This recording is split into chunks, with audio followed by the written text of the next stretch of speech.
A site that features on many Canadian postcards is under construction. On one of my last visits to the Canadian capital, where I used to live as a kid, scaffolding surrounded the Parliament Hill in Ottawa, Ontario.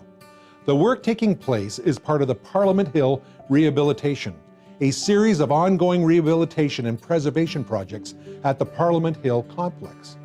The $4.5 to $5 billion project is expected to be completed by 2030 or 2031 and aims to preserve and rehabilitate the Parliament of Canada and the various buildings within the parliamentary precinct.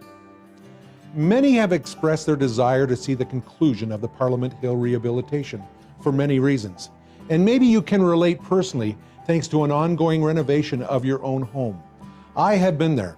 Most of the time, renovations or remodeling take longer than we expected and go way beyond the original budget. We impatiently anticipate the end of the home projects. At least my wife does.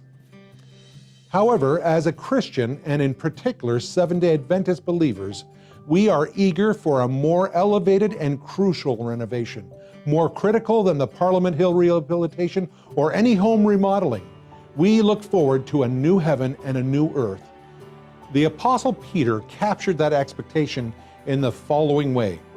Nevertheless, we, according to his promise, look for a new heavens and a new earth in which righteousness dwells.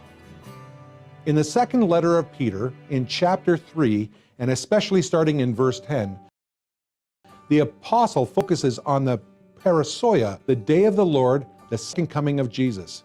His coming won't be silent, and the elements will melt with fervent heat.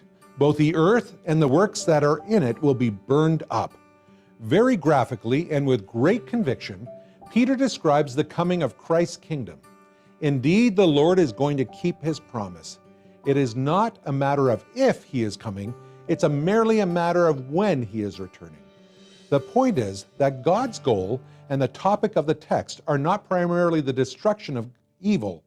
God's promise to the followers of Jesus is not simply that he will remove evil, but that he will reward and honor them, even make them partakers of the divine nature as present in 2 Peter 1, verse 4.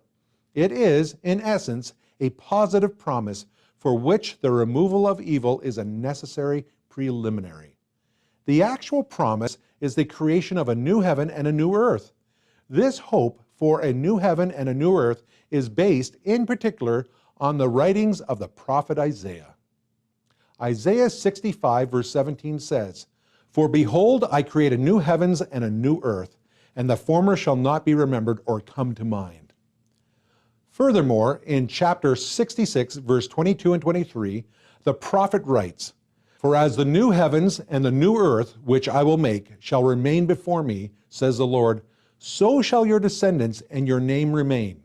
And it shall come to pass that from one new moon to another, and from one Sabbath to another, all flesh shall come to worship before me, says the Lord."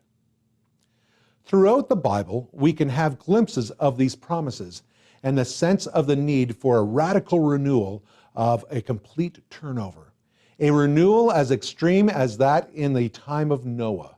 The Apostle Paul, and in Romans, picks up the need for stating in Romans 8:21 that the creation itself also will be delivered from the bondage of corruption